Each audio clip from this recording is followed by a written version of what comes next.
السلام علیکم ورحمۃ اللہ وبرکاتہ۔ الحمد للہ نحمده ونستعینه ونستغفره ونؤمن به ونتوکل علیہ ونعوذ باللہ من شرور انفسنا ومن سیئات اعمالنا من يهده الله فلا مضل له ومن يضلل فلا هادي له واشهد ان لا اله الا الله وحده لا شريك له واشهد ان سيدنا مولانا محمدا عبده ورسوله اما بعد اعوذ بالله من الشيطان الرجيم بسم الله الرحمن الرحيم وما ارسلناك الا رحمة للعالمين صدق الله العظيم۔ محترم بزرگوں اور دینی اسلامی بھائیوں،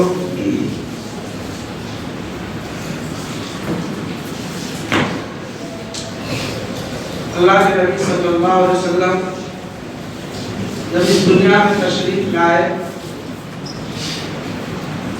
اسی وقت سے ہی آپ ایک عجیب مشکل حالات سے آپ کو دوچار ہونا پڑا۔ ابھی آپ اپنی ماں کے پیٹ میں تھے کہ آپ کے والد محترم کا انتقال ہو گیا۔ ابھی 6 سال کی عمر بھی نہیں پار کیے تھے کہ والدہ بھی دنیا سے رحلت فرما گئی۔ 8 سال کے ہوئے تو آپ کے مشکل چچا، آپ کے مشکل دادا عبد المطلب کا بھی انتقال ہو گیا۔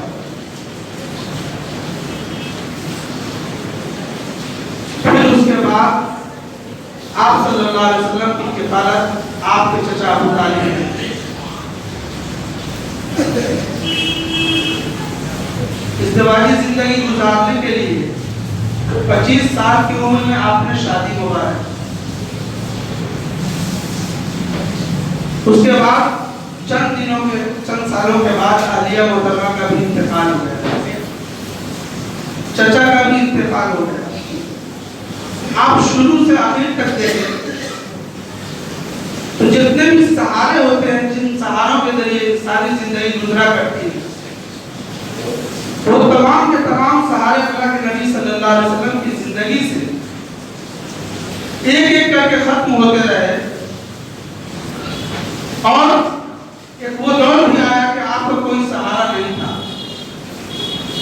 اس بات میں ایک حکمت تھی، اللہ کو معلم بنا کر بھیجا تھا اللہ کے نبی صلی اللہ علیہ وسلم کو، اور اپنے نبی کے ذریعے پوری انسانیت کو ایک پیغام دینا تھا کہ سہاروں کے ذریعے اپنی زندگی گزارنے والوں، ایک اللہ کو اپنا سہارا بنا لو، وہ تمہاری دنیا بھی بنا دے گا اور آخرت بھی سنوار دے گا۔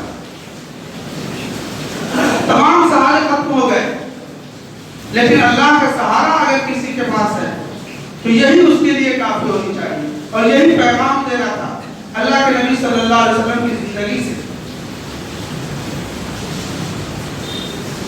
اللہ کے نبی صلی اللہ علیہ وسلم کے ساتھ ایک اور مرحلہ آتا ہے شیب ابی طالب کا، کہ کفار مکہ نے آپ کا اور آپ کے جو آپ کی نبوت پر جن لوگوں نے ایمان لایا تھا ان سب کے سب کو سوشل بائیکاٹ کیا۔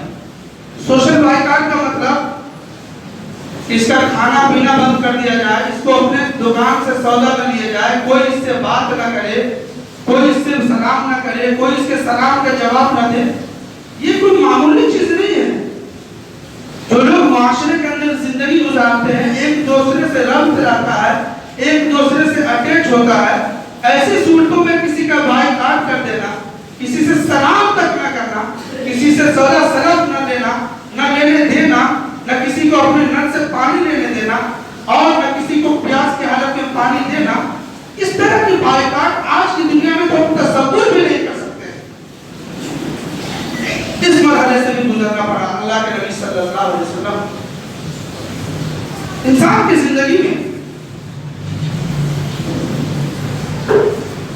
ایک چیز ہوتی ہے کہ انسان اپنے گھر میں ہوتا ہے، اپنے کمرے میں ہوتا ہے، تو اپنی بیوی سے کہتا ہے کہ دیکھو ہم لوگوں کے اپنے آپس کے اختلاف، ہماری جو بھی باتیں ہیں وہ سب اپنی جگہ، لیکن جو ہمارے تنہائی میں جو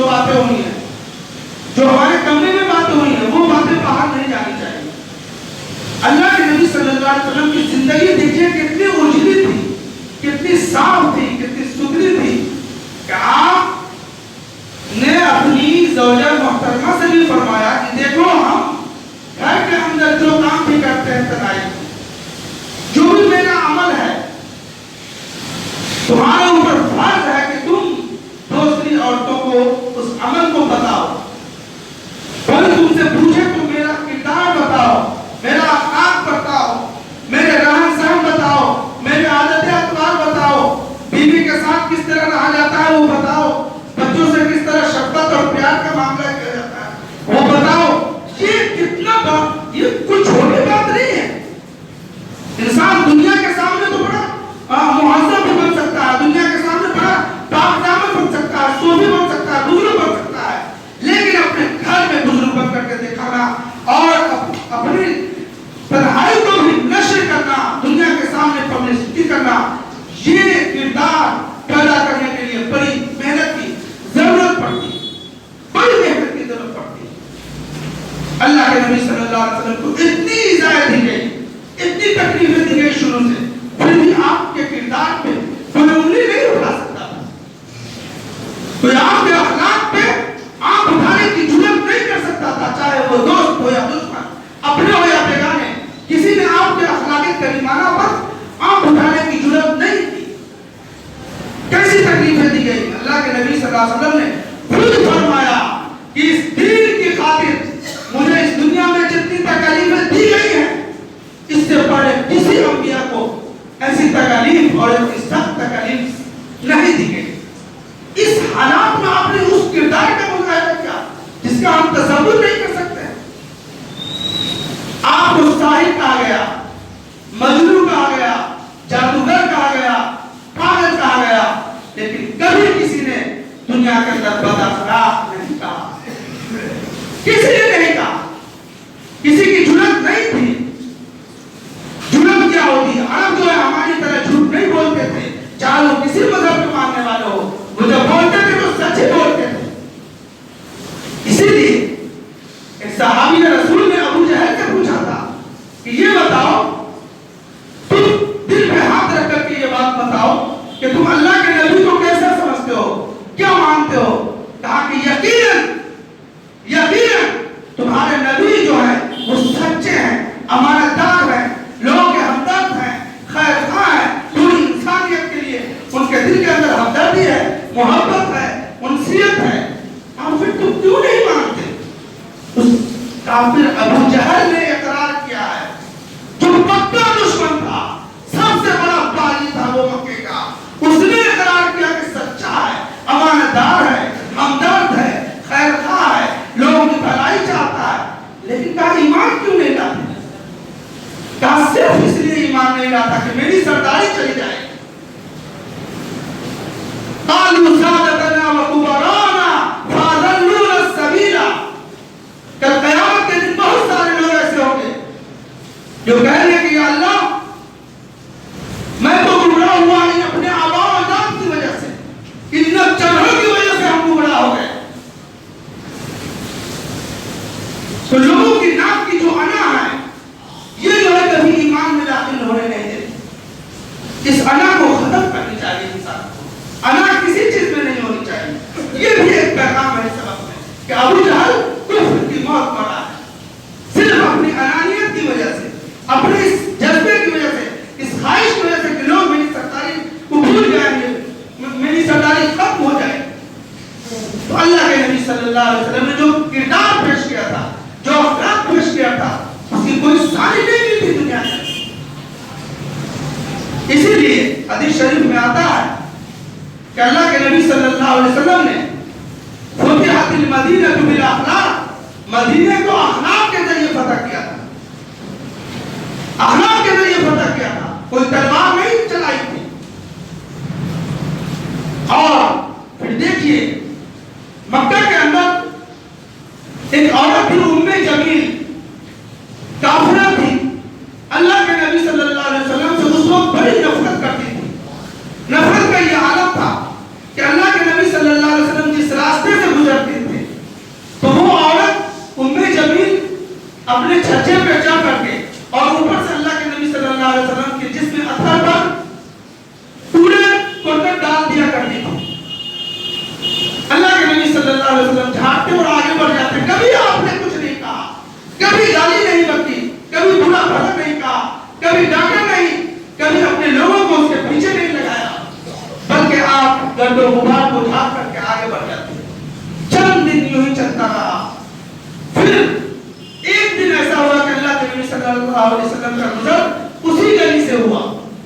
دیکھا کہ جس میں اتھر پر کسی نے کوئی کوڑا کرکٹ نہیں ڈالا. آپ کو فکر ہوئی, آپ نے اپنے صحابہ سے پوچھا کہ یہ بتاؤ آج کسی نے جس میں اتھر پر کوڑا نہیں ڈالا, کیا وجہ ہے؟ صحابہ نے کہا کہ دراصل بات یہ ہے کہ ام جمیل جو کافرہ عورت ہے, جو آپ کے جس میں اتھر پر کوڑا ڈالا کرتی تھی نفرت کی وجہ سے, وہ عورت بیمار ہے. اللہ کے نبی صلی اللہ علیہ وسلم حضرت ابو بکر اور حضرت عمر رضی اللہ تعالیٰ عنہ کو لے کر اس عورت کے دروازے پر پہنچے. ماں بیٹی بیمار تھی, ماں بیٹی آپس میں باتیں کر رہی ہوگی. آپ نے دروازہ کھٹکھٹایا, اسے اندر سے جھانک کر کے دیکھا, اپنی ماں سے بتایا کہ جس کے اوپر تو کوڑے ڈالا کرتی تھی وہی آیا اپنے دوستوں کو لے کر, آج تو ہماری جان بچے گی نہیں. بیمار عورت کو جب یہ بات پہنچے تو اسے کیا عالم رہا ہوگا اس وقت. خیر, ماں نے کہا کہ ٹھیک ہے, ایک شریف باپ کا وہ بیٹا ہے, ہم اس سے معافی طلب کریں گے, ہم معافی کی اپیل کریں گے. اگر مان لیا تو ٹھیک, ورنہ جو ہماری قسمت میں ہونا ہے وہ ہو کر رہے گا. بیٹی آتی ہے, دروازہ کھولتی ہے, خیریت لینے کے لیے اللہ کے نبی صلی اللہ علیہ وسلم اس بوڑھی عورت کے پاس پہنچتے ہیں, خیریت دریافت کرتے ہیں. وہ بوڑھی عورت جو ابھی تک اللہ کے نبی صلی اللہ علیہ وسلم سے نفرت کرتی تھی, اس اخلاق نے, اس دیمانداری نے اس عورت کے دل کے اندر ایک محبت کا طوفان برپا کر دیا. اللہ کے نبی صلی اللہ علیہ وسلم سے جتنی نفرت کیا کرتی تھی زندگی کے اندر, اس سے کہیں زیادہ اللہ رب العزت سے اس کے دل کو محبت سے بھر دیا. اور وہ کہنے لگی کہ آپ مجھے یوں ہی کیسے چھوڑ کے جا سکتے ہیں, آپ مجھے ابھی کلمہ پڑھا کر کے حتی بگوش اسلام کر. اللہ کے نبی صلی اللہ علیہ وسلم نے اسی وقت کلمہ پڑھایا, ماں بیٹی کی ایمان میں داخل ہو گئی. یہ کون سی چیز تھی, یہ کون سی طاقت تھی؟ کوئی تلوار لے کر کے گئے تھے, آپ نے کوئی ڈانٹا تھا, اسے مارا تھا, اسے دھمکی دی تھی کہ بوڑھی عورت اب تو چل چلاؤ کا وقت ہے, مان لے ورنہ تیری گردن اڑا دیں گے یا تیرا ہم بائیکاٹ کر دیں گے. کچھ کہا تھا؟ کچھ نہیں کہا, صرف بیمارداری کی, خیریت پوچھی, مزاج پرسی کی, اتنا ہی تو کیا, ایک اخلاق کا مظاہرہ ہی تو کیا. وہ ایمان میں داخل ہو گئی. ایک آرابی, ایک بدو جو تھا, بدو کہتے ہیں دیہات کے رہنے والوں کو, آرابی کہا جاتا تھا, دیہاتیوں کو بدو.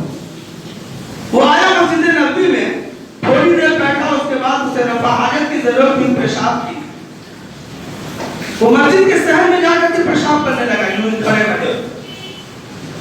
صحابہ کرام لگ کے دوڑے اس کی طرف, اس کو روکے اور اس کو مارے اور اس کو سزا دے.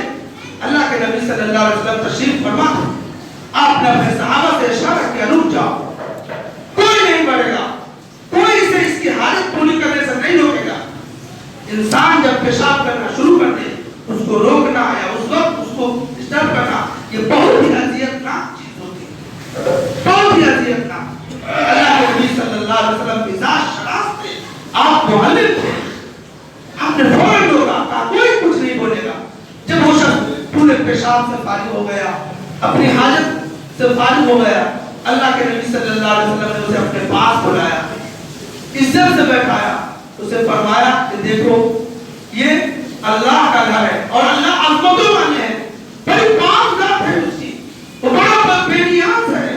اس کے گھر کو بھی پاک رکھنا چاہیے, اس کے گھر کو بھی صاف ستھرا رکھنا چاہیے, اس کے گھر کو گندگی سے آلودہ نہیں ہونے دینا چاہیے. یہ تمام باتیں فرمائی. پھر وہ شخص بیٹھا رہا, پھر وہ جانے لگا. اجازت لے کر کے اللہ کے نبی نے کہا کہ رکو. آپ صلی اللہ علیہ وسلم نے اپنا لباس مبارک اسے دیا. جانے لگا تو ہدیے میں اپنا لباس مبارک اسے دیا.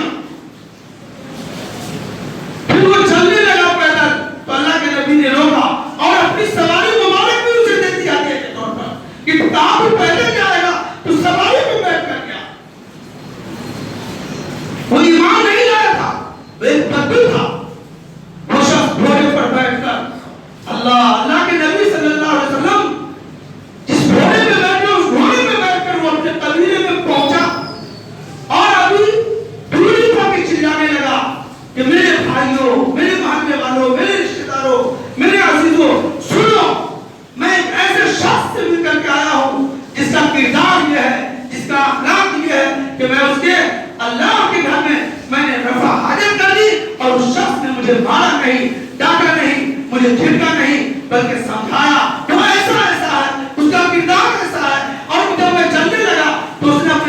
لباس بھی عطا کیے اور میں پیدل چلنے لگا تو اس نے اپنی سواری بھی مجھے دے دی۔ یہ جب اس طرح کردار اس عربی نے اپنے قبیلے والوں کو بیان کرنا شروع کی تو سب کے سب قبیلے والے روایتوں میں آتا ہے کہ 300 لوگ اس بدو، اس دیہاتی، اس عربی کے ساتھ 300 بدو اسی وقت اللہ کے نبی صلی اللہ علیہ وسلم کے دربار میں حاضر ہوئے اور 300 کے 300 لوگ بیک وقت کلمہ لا الہ الا اللہ محمد رسول اللہ صلی اللہ علیہ وسلم پڑھ کر حق کا بہوش اسلام ہو گئے۔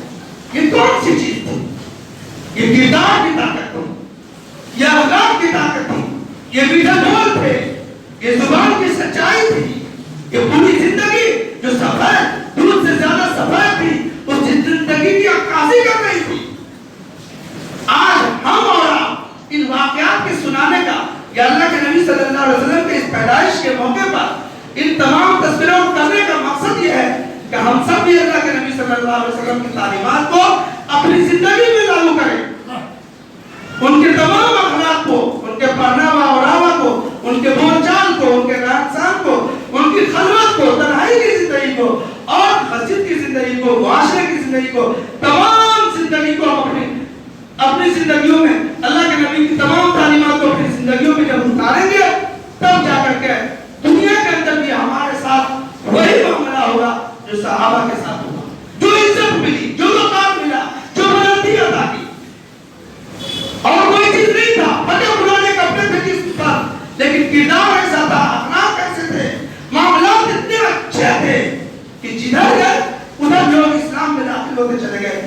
آج ہم کروڑوں میں 35 کروڑ صرف انڈیا کے اندر ہے، لیکن ایک بھی شخص اپنے کردار سے کہ غیر مسلم کو متاثر نہیں کر رہا۔ یہ بہت بڑا عالمیہ ہے، بہت سوچنے کا مقام ہے۔ آج اس طرح کے حالات ہیں اس میں اللہ کے نبی صلی اللہ علیہ وسلم کی زندگی کو اپنانے کی ضرورت ہے اور اس پر عمل کرنے کی ضرورت ہے اور اسی کے مطابق اپنی پوری زندگی گزارنے کی ضرورت ہے۔ اللہ رب العزت ہم سب کو عمل کی توفیق دے اور اللہ کے نبی صلی اللہ علیہ وسلم کے اخلاق، کردار، معاملات کو اپنی زندگی میں اپنانے کی توفیق عطا فرمائے۔